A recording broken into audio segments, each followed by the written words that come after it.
Hello, this is the 4 megapixel Super HD motorised zoom IP camera with H.265 compression from WGCC.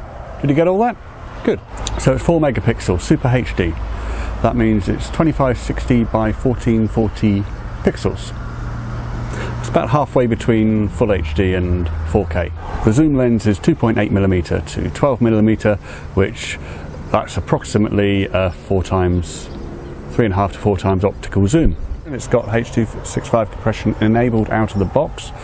This is becoming more and more popular, or more and more required with high resolution IP cameras, just to keep that bandwidth down.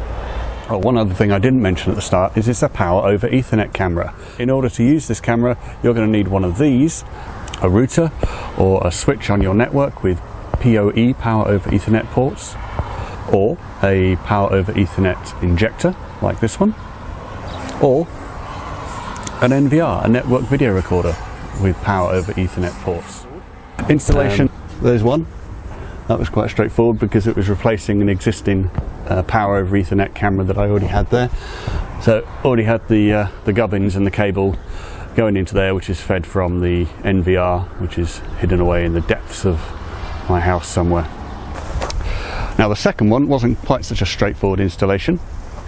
Here it is, there, on a pole on top of my swimming pool pump room. This is going to be my live streaming webcam, which is going to be viewable by the public. It's pointing towards the sea, which is over there.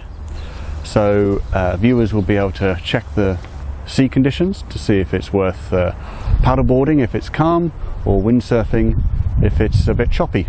I personally prefer paddleboarding. Now my pump room is quite a long way away from my house, but fortunately inside my pump room I've got power sockets. So I was able to use a combination of a power over Ethernet injector and a power line adapter to get the network connection back into my house. Okay, so let's have a closer look at the actual footage and see what the zoom is really like.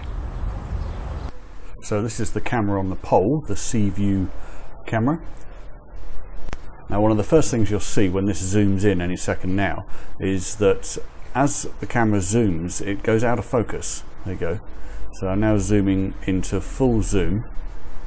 When it stops zooming, the autofocus kicks in, and there we go, that's done. But you can see what the actual zoom level is like. I'll quickly rewind now back to it when it zoomed out, and back to zoomed in.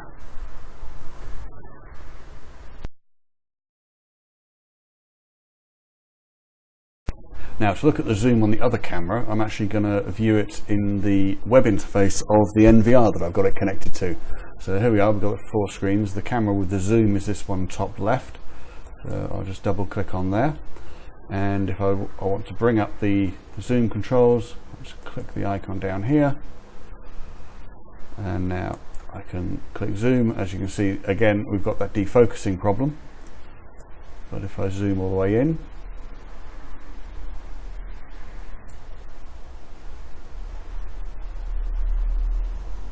there we go. If we look at that sign in the background, and then we actually couple the optical zoom with the digital zoom,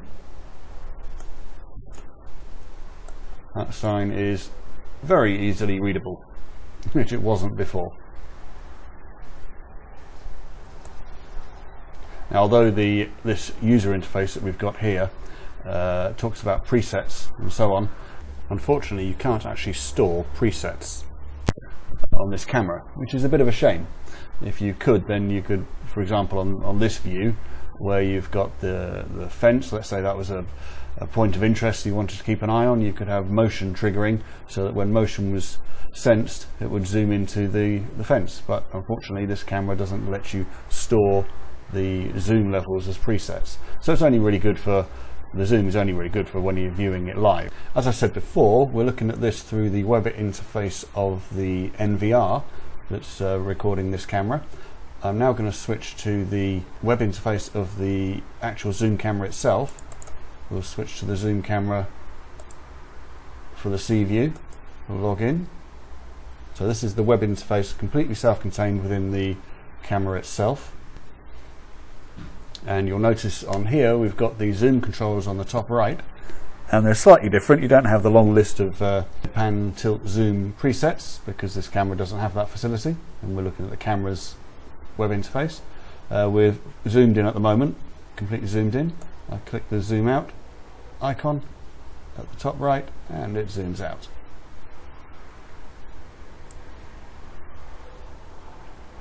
And we zoom back in.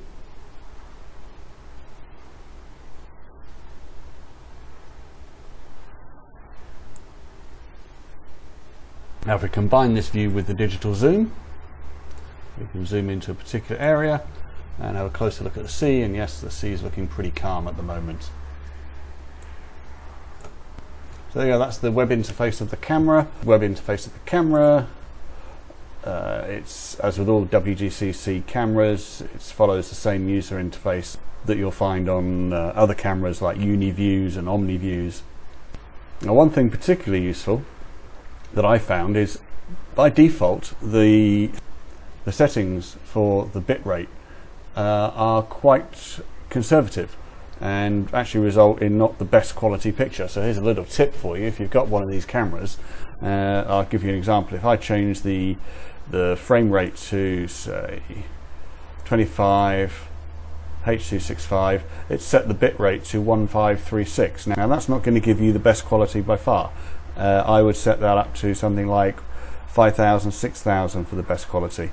I'm going to set it back to 10 frames per second because that's what I find is good enough for my purposes, and you'll see there it's set the bit rate to 768, which is way below what it needs to be for the best quality. I'll show you what I mean. If I set that to 768, if I save that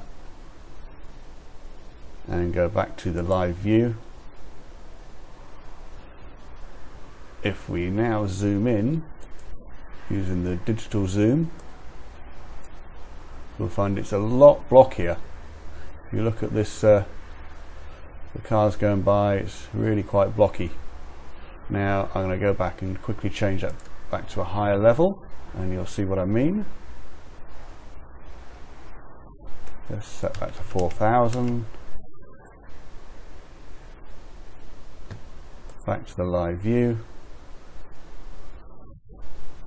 Zoom in about the same level, and you'll see it's nowhere near as blocky, and the cars are much clearer going by. So there we go, a little tip for you. Don't necessarily accept the default bit rates that the camera gives you if you want the best possible quality. So that's the end of my quick introduction to the WGCC Power over Ethernet zoom cameras.